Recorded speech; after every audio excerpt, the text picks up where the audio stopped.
어느 젊은 목사님이 토요일 날 서재에서 설교 준비를 하고 있는데 초등학교 다니는 그 막내 아들 녀석이 들어와서는 아빠 나가서 같이 놀자 하고 졸라댑니다.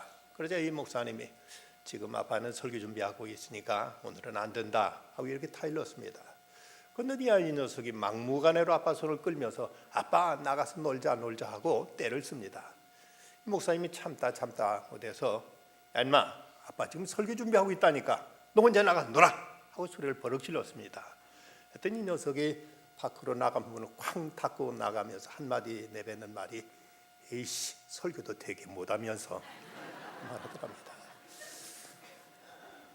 그래서 저는 막내 아들을 낳지 않았습니다.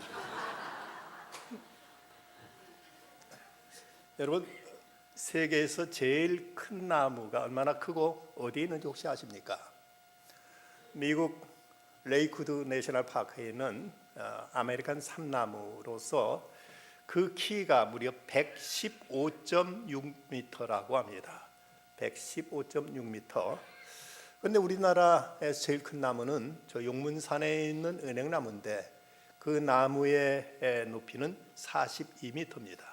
그러니까 미국에 있는 아메리칸 삼나무가 이 용문산 은행나무보다 우리 3배가량 큰 것을 볼 수가 있습니다. 2006년도 6월 1일 날 미국의 산림학자들이 발견한 이 나무는 100m 넘는 그 나무들이 주변에 질비하게 서 있는데 이렇게 큰 게 나무가 자라는 이유는 무엇보다도 미국 그 캘리포니아 지역의 땅이 비옥하기 때문이라고 합니다. 그곳은 원래는 바다였는데 지각 변동으로 땅이 융기해 가지고 올라와서 바다의 그 퇴적층이 이제 그곳에 토양을 이루고 있기 때문에 땅이 그렇게 기름지다는 것이죠. 그래서 어떤 이는 말하기를 물만 충분히 공급되면은 캘리포니아 주에 있는 땅에 농사지면 세계 인구의 40%를 먹여 살릴 만큼 이렇게 땅이 비옥한 땅이라고 이렇게 말하고 있고 그곳은 지금 뭐 사막지대가 많습니다만은 그 메마른 땅에 그 사람들 흔히 하는 말로 침만 뱉어도 풀이 자라고 소변만 봐도 나무가 큰다고 할 만큼 그렇게 비옥한 땅을 이루고 있습니다. 중국 고사성어의 남귤북지라는 말 혹시 들어보셨습니까? 회남의 귤도 회북에 심으면 탱자가 된다는 뜻인데 초나라 임금이 그 당시 사람들로부터 자자하게 칭찬받던 제나라의 안녕이라는 그 재상을 초청했습니다. 그를 놀려줄 생각으로 그 앞에 한 도둑을 데려다 놓고 나서 이제 도둑한테 묻습니다. 너는 본래 어디 사람이냐? 예, 저는 제나라 사람입니다. 그런데 너는 그 제나라 사람은 무슨 죄를 지었느냐? 예, 절도죄를 지었습니다. 라고 말합니다. 그 말을 듣자 이 초나라 임금이 하는 말이 제나라 사람은 원래 도둑질을 잘하는 모양이군요 라고 이렇게 말합니다. 그 말을 듣자마자 이 제나라의 안녕이라는 이 재상이 하는 말이 강 남쪽의 귤을 강 북쪽에 옮기면 탱자가 되고 마는 것은 바로 토질 때문입니다. 저 사람이 제나라에 있을 때는 도둑질이 뭔지도 모르던 사람인데 이렇게 초나라 와서 도둑질한 걸 보면 초나라의 풍토가 좋지 않은가 봅니다 라고 이렇게 되받아쳤다고 합니다. 같은 나무도 어디에 심었느냐에 따라서 나무가 자라는 모습이 달라지고 맺혀진 열매도 다르다는 것이죠. 우리는 지금 한 자리에 앉아서 같이 하나님의 예배를 드리고 함께 하나님의 말씀을 받고 있습니다. 그런데 사람들의 믿음을 보면은 천차만별입니다. 어떤 분은 하나님의 말씀을 듣고 그렇게 믿음이 생겨서 날마다 은혜와 감격 속에 살아가면서 놀라운 하늘의 능력과 은사를 체험하는 사람이 있는가 하면 어떤 분은 10년, 20년을 교회 나와도 늘 그 모습입니다. 오늘 모습이 어제 같고 또 내일 모습이 오늘 같고 늘 항상 그렇게 항상 믿음에 어떤 진보가 없고 늘 타성에 젖어서 아무런 감격도 감동도 은혜도 없이 그렇게 메마르게 신앙생활에 나가는 사람들도 없지 않아 있는 것을 보게 됩니다. 무엇 때문일까? 그것도 역시 우리들의 마음밭 때문이 아니겠습니까? 같은 씨앗이 떨어져도 우리 마음의 상태에 따라서 어떤 이는 이 말씀을 통해 놀라운 하늘의 은사를 체험하고 은혜 속에 살아가고 어떤 이는 전혀 아무런 열매도 결실도 없이 그렇게 메마르게 신앙생활에 나가는 모습들을 우리는 보게 됩니다. 이 젊은 기독교 역사 속에서 보면 교회가 왕성하게 성장하던 때는 그 당시 성도들이 말씀에 대한 뜨거운 열망이 있던 때였습니다. 말씀이 힘있게 선포되고 그리고 성도들은 말씀에 대한 간절한 열망을 가지고 말씀을 열심히 대하고 열심히 말씀 받았을 때 교회는 성장했고 세상에서 놀라운 하나님의 역사를 일으켰습니다. 그런데 점점 말세가 가까워 가고 있기 때문인지 사람들은 말씀에 대한 기대도 말씀에 대한 어떤 열망도 점점 식어져 가고 있습니다. 아모스 선지자는 말하기를 마지막 때가 되면은 사람이 먹지 못하는 기근이 아니라 그리고 마시지 못하는 기갈이 아니라 하나님 말씀을 듣지 못한 기근과 기갈이 있으리라고 이렇게 말씀하고 있습니다. 요즘은 말씀에 대한 관심이 점점 떨어져 가고 있기 때문인지 그런 말들이 회자됩니다. 설교를 짧게 하는 목사는 복이 있나니 또다시 초청함을 받을 것이며, 어떤 교회 목사님이 설교를 그날따라 길게 하는데 그런데도 여느 때와 달리 성도들의 눈이 초롱초롱 앞을 떨어지게 쳐다보고 있더랍니다. 아주 기분이 좋아서 집에 가서 사모한테 얘기했답니다. 오늘 내 설교 괜찮았는가 봐. 목사 내가 설교하는데 교인들이 눈 앞을 날 그렇게 주시하더라고. 그런 소리 마세요. 목사님 뒤에 시계 걸어놨어요 라고 말하더라는 것이지. 언제 끝나나 하고 시계를 주시하느라고 쳐다본 것을 설교에 은혜 받아서 쳐다보는 양 이렇게 착각했던 것입니다. 오늘 그 말씀을 통해서 우리가 생각해 볼 수 있는 것은 왜 우리가 이 말씀이 꼭 필요한가? 말씀을 왜 꼭 들어야 되느냐? 그것은 무엇보다도 이 말씀에는 구원에 이르는 지혜가 있기 때문입니다. 디모데후서 3장 15절 말씀, 또 어려서부터 성경을 알았나니 성경은 능히 너로 하여금 그리스도 예수 안에 있는 믿음으로 말미암아 구원에 이르는 지혜가 있게 하느니라고 말씀합니다. 우리의 구원은 인간의 노력이나 선행을 받는 것이 아니라 믿음으로 받는다고 성경은 말씀합니다. 그런데 이 믿음이 어떻게 생기는가? 로마서 10장 17절 말씀 보면 믿음은 들음에서 난다고 이렇게 말씀합니다. 하나님 말씀을 듣고서야 믿음이 생기고 믿음이 있어야 구원받는다는 사실을 생각하면 말씀을 듣는 문제는 신앙인들에게 있어서 이건 절대적인 문제입니다. 결국 이것은 어떤 선택적인 문제가 결코 아니라는 사실입니다. 그러면 이 말씀은 우리들의 생명의 양식이 되기 때문에 늘 우리는 이 말씀을 받아야 됩니다. 예수님이 하신 말씀, 사람이 떡으로만 살 것 아니요 하나님 입으로 나오는 모든 말씀으로 살 것이라고 이렇게 말씀하신 걸 보면 아무리 좋은 자동차도 기름 떨어지면 자전거만도 못하는 법입니다. 우리가 세상에 살아가면서 다른 건 다 갖춰 있다 할지라도 하나님 말씀이 우리에게 단절되면 저도 신앙인은 그것으로서 이제 모든 활력을 잃어버리게 되고 모든 믿음의 역사를 우리는 이제 차단당하는 이런 이제 메마름 속에 살아가게 됩니다. 미국의 그 신앙인들 가운데 농담으로 쓰는 말이 거북이 교인이라는 이런 말이 있습니다. 새는 9일을 먹지 않고도 버티고, 그리고 사람은 12일, 개는 20일, 거북이는 500여일, 뱀은 800일까지도 견딘다는데, 이 거북이 교인이란 말은 말씀을 듣지 않고도 또 이렇게 나름대로 신앙생활 한다고 하는 사람을 이제 비꼬아서 하는 말을 거북이 교인이라고 말한다고 하는 것이죠. 종교 심리학적으로 4개월만 교회에 나오지 않으면 이 사람 모든 의식 속에 크리스찬이라는 기독교인 신앙인이라는 의식이 말끔히 사라져버리고 이제 증발돼 버리고 만다는 것입니다. 하나님 말씀은 우리들에게 생명의 양식이기 때문에 꾸준히 대야만 될 것입니다. 또 이 하나님 말씀은 우리에게 축복을 가져다 주기 때문에 이 말씀을 우리는 늘 이제 가까이 해야만 됩니다.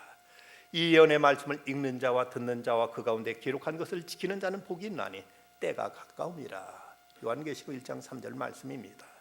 하나님 말씀 읽고 듣고 지켜 행하는 자가 복이 있다고 말씀했고, 또 시편 1편에도 보면 복이 있는 사람은 악인들의 꾀를 따르지 아니하며 죄인들의 길에 서지 아니하며 오만한 자들의 자리에 앉지 아니하고 오직 여호와의 율법을 즐거워하여 그 율법을 주야로 묵상하는 자로다. 날마다 하나님의 말씀을 묵상하는 자가 시냇가에 심겨진 나무처럼 시절을 쫓아 열매를 맺는다고 말씀합니다.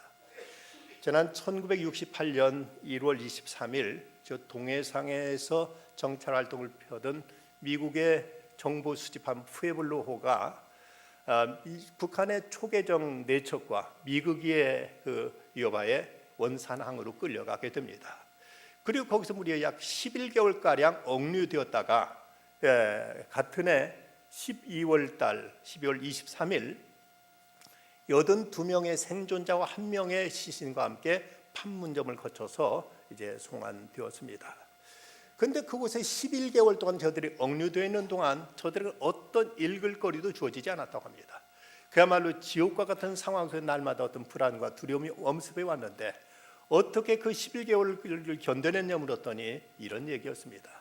자, 그때 거기에 82명의 그 생존자들, 그들이 나름대로 자기들이 그동안 암송하고 있던 말씀들을 하나씩 기록해서 그 말씀을 돌려가면서 이 말씀 묵상하고 이 말씀을 암송하면서 그러면서 이제 북한의 위협하에서 두려움과 공포 그리고 한없는 좌절과 절망을 견뎌내고 이겨낼 수 있었다는 것입니다. 오늘 우리는 세상을 살아가면서 때로는 어려움을 만나기도 하고 위기와 낙심에 빠질 때도 있습니다. 이럴 때도 우리는 하나님 말씀을 통해서 새로운 소망을 찾기도 하고 여기서 하늘로부터 공급해 주시는 하늘의 은혜 속에서 우리는 세상을 이겨나갈 수 있는 담력을 얻게 되는 것입니다. 오늘 마태복음 13장은 그 유명한 씨 뿌리는 비유의 말씀입니다. 여기서 씨앗은 하나님 말씀이고 씨 뿌리는 자는 전도자 혹은 설교자를 말하고 씨앗은 이제 하나님 말씀이며 여기서 밭은 하나님 말씀을 듣는 청중들의 마음이라고 이렇게 이제 말씀하고 있습니다.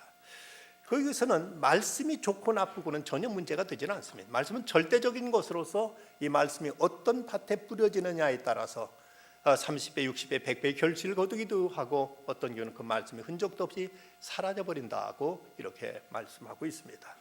여기서 네 가지 밭이 소개되고 있는데 첫 번째 밭은 길가의 땅을 말씀하고 있습니다. 19절 아무나 천국 말씀을 듣고 깨닫지 못할 때는 악한 자가 와서 그 마음에 뿌려진 것을 빼앗나니 이는 곧 길가에 뿌려진 자요. 농부가 씨앗을 뿌리다가 이 씨앗이 그만 밭 가장자리에 있는 길가에 떨어지게 될 때 여기에 떨어진 씨앗을 새들이 와서 이걸 주워 먹게 되는데 곧 악한 자가 빼앗는다, 사탄이 빼앗아간다고 이렇게 말씀합니다. 어떤 경우 이 말씀이 사탄에게 빼앗기는가? 깨닫지 못하는 자요. 말씀을 듣고도 깨닫지 못할 때 이 말씀은 사탄에게 빼앗기고 만다. 말씀이 자기 마음이 마치 길바닥처럼 닳고 굳어져 가지고 말씀을 전혀 들으려는 기대도 들으려는 생각도 없을 때 말씀이 전혀 이제 깨달지 않게 되고 깨닫지 못하게 될 때 이럴 때 사탄이 와서 그 말씀을 빼앗아 버린다는 것입니다. 사도 바울은 고린도후서 4장 4절에서 이렇게 말합니다. 그 중에 이 세상의 신이 믿지 아니하는 자들의 마음을 혼미하게 하여 그리스도의 영광의 복음의 광채가 비치지 못하게 함이니 그리스도는 하나님의 형상이니라. 마음이 굳어져 버린 것, 마음이 강팍해져 가지고 전혀 하나님 말씀은 아무런 기대도 들으려는 의지도 생각도 없을 때 이런 말씀은 이런 사람은 하나님 말씀이 마귀에게 뺏겨 버리고 마는 거죠. 철로 역정을 썼던 존 버녀는 그는 한때 교회는 계속 다니고 있었지만 전혀 하나님을 모르는 무신론자였던 때가 있었다고 합니다. 교회 나와서 예배도 참석하고 교회 어떤 모임에도 출석은 하지만 전혀 하나님과 없게 상관없이 살고 있었는데 그러면서 그때 그는 성경에 대해서 이런 의문이 생겼다고 합니다. 나는 교회에 이렇게 오랫동안 출석하고 이렇게 익숙하게 종교적 환경을 접하면서 설교를 수없이 들어왔는데 어쩌면 내 마음에는 하나님에 대한 분명한 확신이 없고 여전히 하나님을 알지 못하는 상태의 이 자리에 앉아 있는 것일까? 그러다 그는 마침 오늘 이 마태복음 13장의 씨 뿌리는 비유의 말씀을 이제 읽다가 큰 충격을 받습니다. 자기 마음속에 떨어지는 말씀의 씨앗을 빼앗아가는 자가 있다는 사실을 알게 됩니다. 이것이 사탄이라는 사실을 알았을 때 그는 큰 충격을 받았고 자기가 이렇게 교회는 나오고 있지만 전혀 말씀이 들려지지 않고 말씀이 자기가 깨달지 않고 있다는 일이 얼마나 이것이 무서운 일인가를 생각하고 그는 이 사실을 마음에 괴로워하다가 그때부터 예배 드리면서 말씀을 대하는 자세가 바꿔지게 됩니다. 진지하게 하나님 오늘 내게 무엇을 말씀하신가를 깊이 그는 이제 마음에 새기면서 이 말씀을 받기 시작했을 때 그런 놀라운 변화가 일어나고 그로 인해서 기독교 문학 사상 참으로 손꼽는 그 유명한 신라권이라는 에 대한 종교적 작품을 기록하는 이런 위대한 크리스찬으로 변화되었던 것입니다. 말씀을 우리가 깨닫지 못할 때, 마음이 굳어져서 말씀을 들으려는 생각조차 갖지 못할 때 마귀에게 뺏겨버리고 만다고 말씀합니다. 두 번째는 돌밭과 같은 마음입니다. 20절 21절 돌밭에 뿌려졌다는 것은 말씀을 듣고 즉시 기쁨으로 받되 그 속에 뿌리가 없어 잠시 견디다가 말씀을 말미암아 환난이나 박해가 일어날 때 곧 넘어지는 자요. 말씀을 들을 때는 그때 잠깐 마음에 감동도 있습니다. 이런 말씀이구나, 이렇게 말씀 참 좋구나 하고 깨닫지만 조그만 어려움이 생겨도 쉽게 그 믿음을 저버리고 그 말씀을 잊어버리고 마는 이런 상태를 말하는 것이죠. 뿌리가 깊지 못하기 때문에 신앙생활을 하면서도 조그만 손해가 된다거나 조그만 어려움이 찾아오게 되면 이내 자기가 믿기로 했던 또 말씀대로 행하려 했던 이런 결심이 쉽게 사라져버리고 전혀 그 말씀은 그에게 아무런 영향력을 행하지 못하는 것입니다. 우리가 신앙생활을 하다 보면 이런저런 어떤 박해라든지 고난이 우리에게 찾아올 때가 있습니다. 이럴 때에도 우리가 믿음의 뿌리를 깊이 내리게 될 때 그 어려움을 딛고 일어서서 더 높은 자리로 우리가 올라가야 될 터인데 뿌리가 깊지 못하다 보면 이것은 이제 우리가 하나님 말씀을 통한 하늘의 능력과 은혜를 체험하지 못하게 된다는 것입니다. 중국이 공산화되면서 그곳에서 사역했던 선교사님들이 중국에 쫓겨나게 됩니다. 그때 그곳에서 말씀으로 훈련시켜가지고 중국 교회 지도자로 삼았던 한 중국인 지도자와 이 선교사님이 얘기를 나누게 됩니다. 같이 차를 마시면서 앞으로 이제 박해가 심해질 텐데 어떻게 잘 견뎌내실 수 있겠습니까? 물었더니 그 중국인 지도자가 그 차에 있는 차에서 티백을 차 속에다 집어넣으면서 말합니다. 물이 뜨겁다고 해서 이 티백의 맛이 전혀 우러나지 못하고 맹물이 될까요? 그러지 않지 않습니까? 오히려 물이 뜨거울수록 이 티백에 있는 차가 우러나가지고 더 그 차의 향기를 내는 것처럼 참된 신앙은 박해 속에서 더 생명력을 얻게 되고 더 큰 하나님의 능력을 체험하는 것이 아니겠습니까? 라고 이렇게 대답하더랍니다. 뿌리 깊은 신앙은 어떤 박해도 환난에도 무너지지 흔들리지 않고 굳건히 믿음의 영향력을 발하게 되는 것입니다. 세 번째는 가시떨기 같은 이제 마음이 있습니다. 가시떨기에 뿌려졌다는 것은 말씀을 들으나 세상 염려와 재물의 유혹에 말씀이 막혀 결실하지 못하는 자요. 이 세상 염려란 주님께 모든 걸 맡기지 않고 스스로 짊어지는 것을 말하고, 그리고 재물의 유혹은 물질에 대한 탐욕 때문에 이제 하나님 말씀에 대한 어떤 기대나 말씀에 대한 어떤 순종에 따르지 못하는 것을 말하고 있습니다. 분명 말씀 듣긴 들었지만 그의 관심사, 그의 가치관은 하나님 말씀이 아니라 다른 데 있습니다. 그러다 보니까 전혀 말씀이 그 영향을 맺지 못한다는 것이죠. 이런 그 대표적인 인물을 찾자면 성경에 예수님께 영생에 대해서 물어왔던 부자 청년의 모습을 우리가 찾아볼 수가 있습니다. 나름대로 자기도 영생이 무엇인가 얻고 싶다는 생각 속에 예수님께 나와서 어떻게 내가 무엇을 하면 영생을 얻을 수 있겠습니까? 묻자 예수님이 하신 말씀, 내가 온전하고자 할진대 가서 내 소유를 팔아 가난한 자들에게 주라. 그리하면 하늘에서 보화가 내게 있으리라. 그리고 나를 따르라고 말씀하셨을 때 그는 재물이 많은 고로 슬픈 낯으로 돌아갔다 하고 성경에 기록하고 있습니다.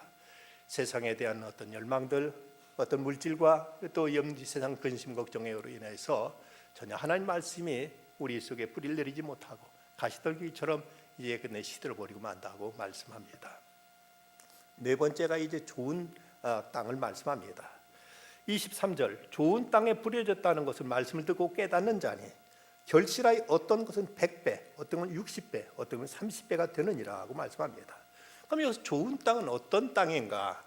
오늘 말씀 보면 듣고 깨닫는 자라고 말씀했고, 마가복음에 보면 말씀을 듣고 받아라고 말씀했고, 누가복음에 보면 착하고 좋은 마음으로 말씀을 듣고 지켜 인내로 결실한 자라고 이렇게 설명하고 있습니다. 이걸 종합해 보면 하나님 말씀을 좋은 마음으로 받는 겁니다. 오늘 하나님께 내게 뭐라고 말씀해 주실까? 이 말씀이 내게 격려의 말씀은 더 감사하게 받고, 책망의 말씀은 이것도 하나님께 내게 나를 바로잡아 주는 것이구나 하는 이런 좋은 마음으로 말씀을 받는 것입니다. 이 말씀을 좋은 마음을 받고 그리고 이걸 깨닫고 그걸 받아들이며 이를 행하는 마음이 바로 복이 있는 마음이라고 말씀합니다. 어떤 말씀이 주어져도 이 말씀이 오늘 내게 주신 하나님의 음성으로 받고 이 말씀을 그대로 따르고자 합니다. 그런데 자칫 보면 어떤 사람들은 말씀을 들을 때 이 말씀은 암흑의 집사가 드려야 되는데, 이 말씀 우리 시어머니가 꼭 들어야만 되는데 하고 말씀 가지고 교통 정리를 하면서 이리가 저리가만 할 뿐 전혀 자기에게 주시는 말씀을 받아들이지 않는 이런 모습을 보게 됩니다. 모든 일에 있어서 어떻게 받아들이느냐가 그 사람의 많은 것들을 결정짓는 경우를 보게 됩니다. 나의 스승, 나의 아들이란 제목의 이런 글이 있습니다. 엄마, 나 선생님 말씀을 솜이 물을 빨아들이듯이 다 빨아들이고 올게요. 우리 집 큰아들이 초등학교 입학할 때 내게 안겨준 희망의 말이었다. 그 뒤 10여 년이 지난 어느 날 어엿이 자라 의과대학생이 되어 중요한 시험을 앞두고 있었는데 남편은 아들의 무슨 행동이 그리 못마땅했는지 훈계를 하고 있었고 아들은 그저 열심히 경청하고 있었다. 내일이 시험인 아들을 붙들고 웬 말이 저리도 많으실까? 이제 그만 좀 하시지. 나는 이제나 저제나 하면 남편의 얘기가 끝나기만 기다렸다. 5분, 15분, 20분. 이제 더 이상 기다릴 수가 없어서 슬며시 남편 옆으로 다가갔다. 사람이 사회생활 하려면 역시 성적이 좋아야 인정받는다고. 학교 성적은 어디나 따라다니거든. 그러니까 남편 말이 영 끝날 것 같지 않았다. 나는 생각해서 말문을 열었다. 여보, 얘기 중에 죄송한데요. 당신 지금 하는 말 6번째 듣는 것 같아요. 그때 아들이 말했다. 어머님, 중요한 얘기는 반복해서 들어도 됩니다. 나는 웃음이 나왔다. 통쾌했다. 남편도 통쾌한 듯이 크게 웃었다. 아들도 시원한 듯 한박 웃었다. 그래, 그만 들어가 봐라. 남편이 아들을 놓아주었다. 나는 내 아들이었지만 참 존경스러웠다. 그 일이 있은 지 얼마 안 돼요. 아들에게 말했다. 너는 내 아들이지만 네 엄마는 너를 한없이 존경한단다. 어쩌면 그 순간에 그렇게 적절한 말을 할 수 있었니? 아들은 나를 꼭 껴안으며 말했다. 어머님, 저는 어머님의 아들입니다. 아들의 말 한마디가 이렇게 나를 행복하게 하다니. 아들의 그 말은 몇 년이 지나도 지금껏 기쁨의 양식이 되고 있다. 여러분, 어머니 앞에 이런 자식처럼 하나님 앞에 우리가 이런 모습으로 우리가 하나님의 말씀을 받아들일 수만 있다면 얼마나 하나님은 또한 우리를 기뻐하시겠습니까? 리차드 티한이라는 목사님이 설교를 듣는 자세에 대해서 이런 몇 가지로 권면하고 있습니다. 첫째는 설교자의 눈을 똑바로 보라. 소위 아이 컨택을 하라는 얘기입니다. 그저 우리 교회는 다행스럽게 예배당에 기둥이 없어서 뒤에 숨는 분이 없습니다만은 간혹 보면은 기둥 뒤에 숨으려고 하고 어쨌든 강단 시선으로부터 피하려고 하는 분들이 있는데 썩 그거 좋은 일 아니라고 합니다. 어쨌든 설교자와 청중 사이의 아이 컨택, 시선이 서로 마주쳐야 여기서 어떤 스파크가 일어나는 것이죠. 서로 이제 얼굴과 얼굴 맞대고 이런 대면 관계 속에서 말씀이 이제 전달돼야 더 효과적이다. 더 이것이 바람직하다고 리처드 디한 목사님은 이렇게 말하고 있습니다.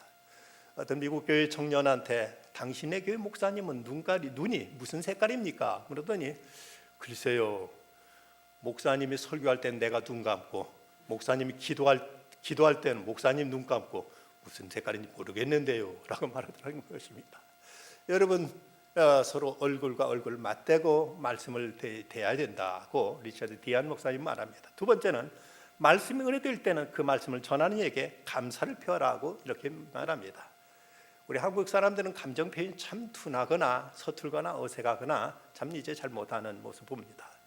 공항 같은 데 가서 이제 몇 달씩 몇 년씩 헤어지면서도 덤덤하게 잘 가세요 한마디 할 뿐 그저 서양 사람들처럼 막 이제 서로 끌어안고 때로는 이제 볼을 부비고 하는 이런 모습을 거의 찾아볼 수가 없습니다. 서양 교회, 미국 교회에서는 그런 일들이 종종 있다고 합니다. 그날 설교에 은혜 받으면은 나가면서 목사님하고 악수할 때 때로 10달러나 20달러짜리 지폐를 악수하면서 쥐어주는 일도 있다고 하죠. 이 얘기를 제가 언젠가 한번 한 적이 있었습니다만은 그리고 얼마 지났을 때 어떤 권사님이 10달러 한번 저한테 쥐어준 적이 있었습니다. 어쨌든 이것이 문제가 아니라 우리가 어떤 감사를 표하고 은혜 받았습니다. 참 오늘 말씀 되게 큰 도전이 되었습니다 하는 이런 이제 반응들이 필요하다는 것이지요. 구역원들은 구역장님이 설교할 때도 은혜 받으면 아이고 구역장님, 오늘 권사님, 집사님 감사합니다 하는 이런 인사들을 할 때 서로에게 힘이 되고 서로에게 은혜가 된다는 것입니다. 또 말씀을 듣고 깨달음이 오는 대로 구체적으로 봉사라고 합니다. 말씀 듣고 감동이 왔지만 봉사로 열매 맺지 않게 되면 그 말씀은 그대로 또 이제 사라져 버리고 맙니다. 말씀을 가지고 그대로 우리가 지켜 준행하다 보면 여기서 30배, 60배, 100배의 결실이 우리에게 나타나는 것입니다. 또한 이제 말씀을 전한 설교자를 위해서 기도하라고 합니다. 사도 바울 같은 대사도도 에베소서에서 이렇게 당부하고 있는 말씀이 나옵니다. 나를 위하여 구할 것은 내게 말씀을 주사 나로 입을 열어 복음의 비밀을 담대히 알리게 하옵소서라고 이렇게 당부하고 할 것이다. 이렇게 당부하고 있습니다. 대사도 바울도 그도 에베소 교회에 편지하면서 나로 하여금 말씀을 담대히 전할 수 있도록 기도해달라.